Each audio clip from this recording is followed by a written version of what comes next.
كي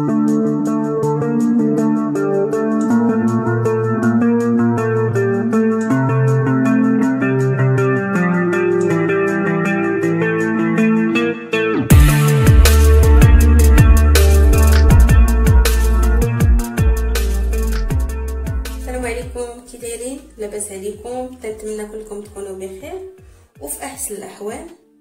اليوم ان شاء الله غادي نديرو كيكه بالكريمه الليمون والبودره اللوز.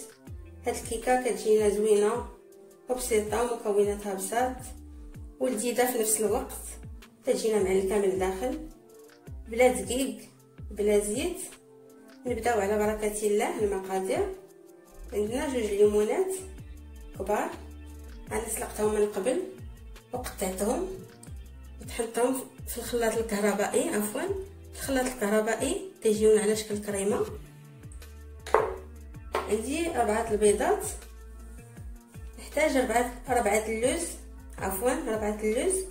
انا سلقتها من قبل وفسختها وحمرته في الفران تنشف مزيان وتنطحنو على هذا الشكل تيولي بودره. 4 غادي نحتاجو واحد دانون فاني،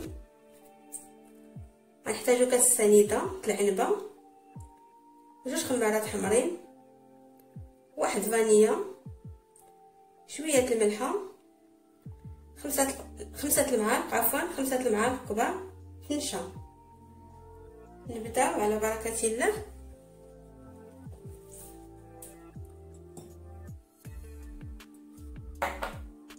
كنديرو 4 البيضات. هاد الكيكه اليوم كتجينا زوينه وبسيطه وسهله في نفس الوقت. نجيبو الخلاط الكهربائي نخلط هاد المقادير، كنضربو البيض، ندير شويه الملحه، كنضرب هاد البيض تيولي طيطلع لينا تيولي كريمه. صافي كنخلط البيض تيجينا بحال هذا الشكل بحال لا ميرانغ، وتنديرو عليه سنيده، وكنعاودو كاس سنيده العنبه ونعاودو نخلطو بالخلاط الكهربائي. صافي ملي خلط سنيده مع البيض تيجينا على هذا الشكل بحال لا ميرانغ. تندير عليه دانون فاني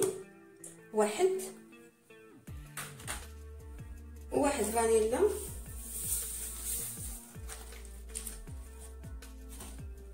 تندير الليمون اللي طحنت.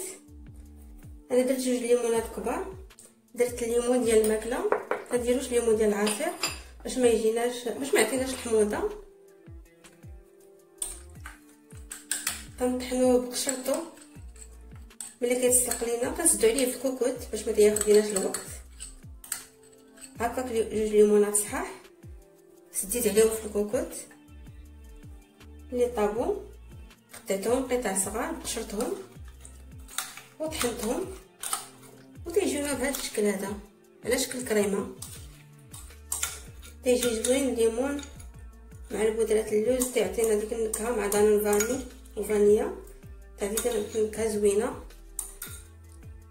وخفيفه، تجينا بحال الفلو، تجينا معلكه.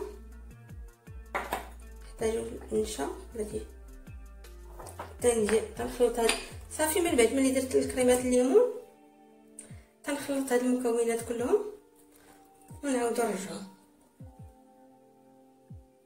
صافي ملي خلطنا الليمون مع دانون والبيض تنديرو تنديرو النشا 5 المعالق كبار نشا،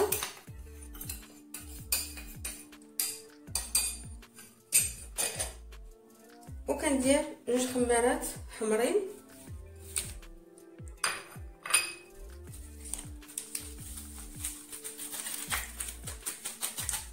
وكنعاودو نخلطو بالخلاط الكهربائي ونعاودو نرجعو. صافي. من بعد ما خلطت المكونات الخلاط الكهربائي تنحيدو الخلاط الكهربائي وتنجيبو الزنفه اللي غادي نخلطو فيها. تندير القياس اللي بنخلط فيه البودرات اللوز.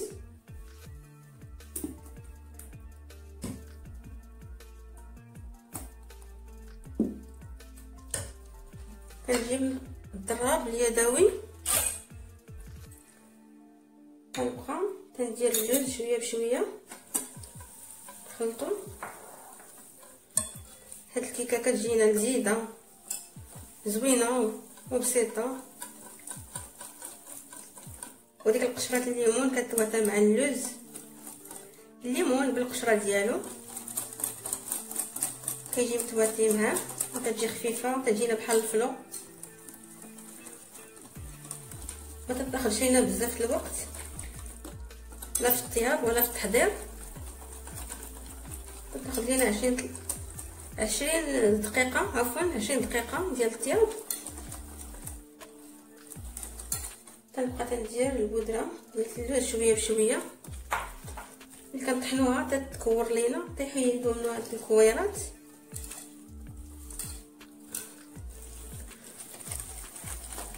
شويه بشويه هكا مزيانه. انا درت اللوز سلقته وفسختو وحمرته في الفران. اللي متوفر عنده البودره يمكن ليه يديرها، يمكن لكم ديروها متوفر عندكم. صافي كنعاود ندير الكريمه ديال البيض والليمون شويه بشويه. نعاود نزيد البودرات اللوز.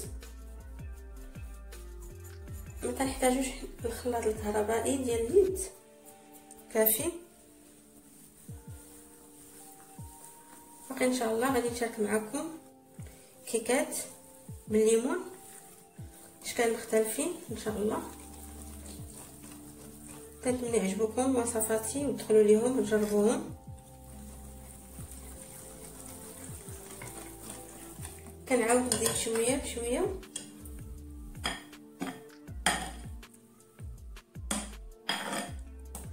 صافي كنستمر انايا في الخلاط. كنكمل الكميه اللي عندي ديال الكريمه.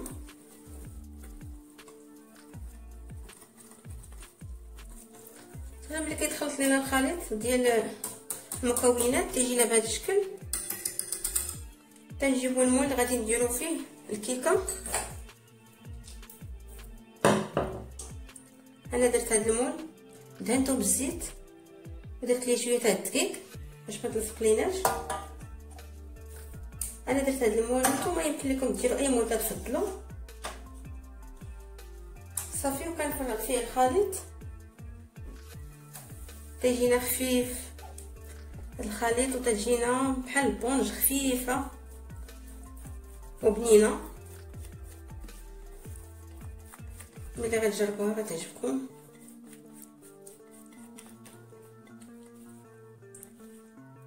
صافي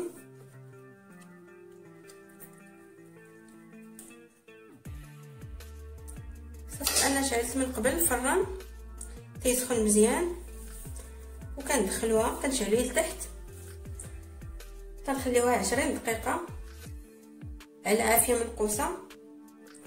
ملي كطيب تنطفيو لتحت وتنعاودو نشعلو الفران الفوق. ملي تنشعلو الفران الفوق ما كنسدوش، تنفتحوه شويه باش تبقى مهويه ونخليوها كتحمر من الفوق. من بعد ما طيب لينا الكيكه نرجعو نشوفو كيفاش تجي. من بعد ما طابت لينا الكيكه كنخرجوها من الفران وكتجينا بهذا الشكل محمره على جوج جوايع. من بعد ما نزينها نرجعو نشوفو الشكل النهائي كيفاش تجي. الشكل النهائي ديال الكيكه من بعد ما زيناها كيفاش تجينا. انا زينتها بشويه النطاج، طريفات الليمون وشويه اللوز افيلي تجينا بهذا الشكل. نقطعو، شوفوا كيفاش تجي، كيفاش تجينا فتيه.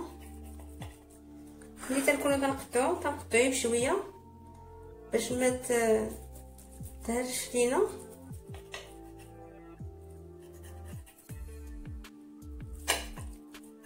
حتى تجينا خفيفه بحال الفلو.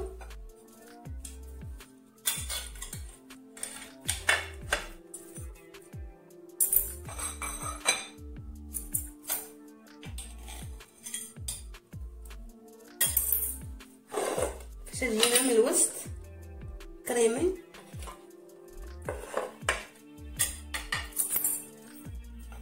شوفوا معايا كيف تجينا من الوسط بحال الفلو.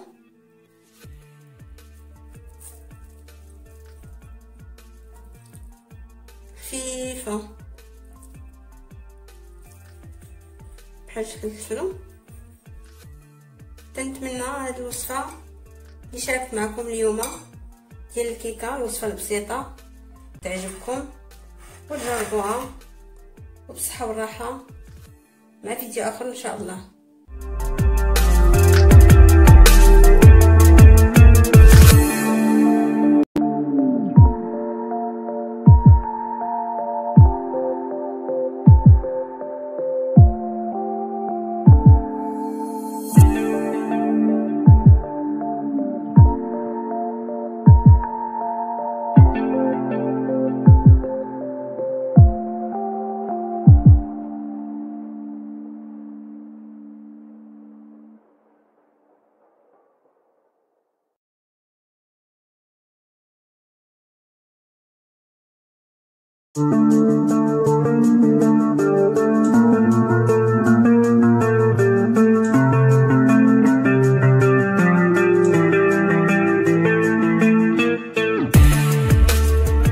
السلام عليكم ورحمة الله. نتمنى تكونوا بخير. مرحبا بكم معايا اليوم ان شاء الله. غادي نقترح عليكم جوج عصائر مختلفين.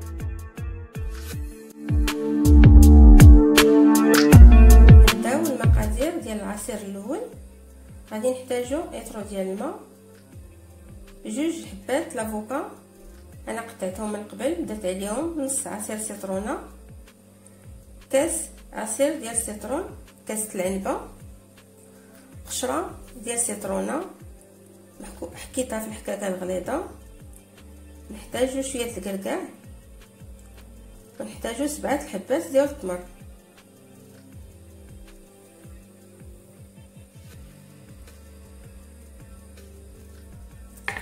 غادي نديرو هاد المكونات كلهم في الخلاط الكهربائي.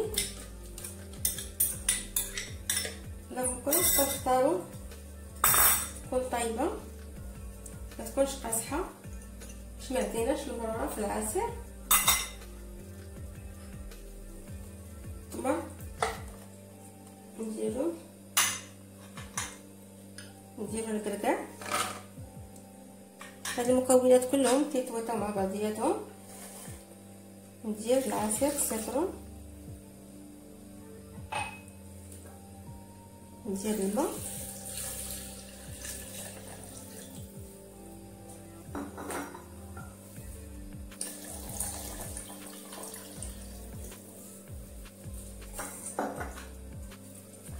صافي. من بعد ما غادي نطحن العصير الاول وندوزو نشوفو المقادير ديال العصير الثاني. غادي نحتاجو في المقادير ديال العصير الثاني لتر ديال العصير الليمون، مونكا وحده مقطعه طراف رقاق، بنانه مقطعه دوائر، وقشره ديال الليمونه.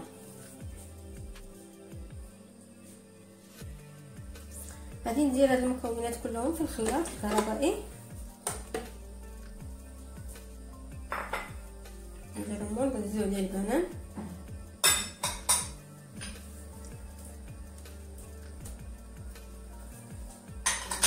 هاد العصائر كيجيو لذاذ ومنعشين وباردين، وهاد المكونات كلهم تيتواتاو مع بعضياتهم.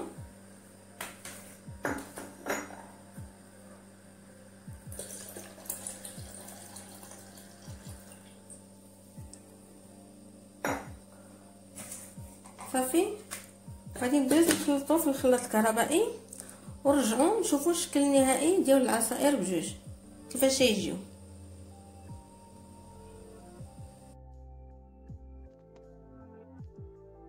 الشكل النهائي ديال العصائر اللي اقترحت عليكم اليوم كيفاش يجيونا.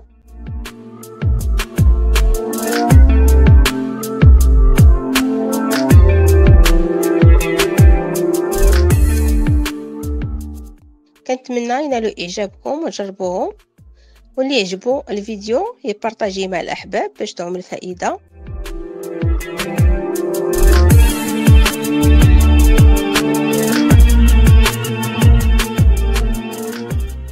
خليو لي لايكاتكم، شجعوني بتعليقاتكم الزوينين. شكرا على المتابعه، والسلام عليكم، مع وصفه اخرى ان شاء الله.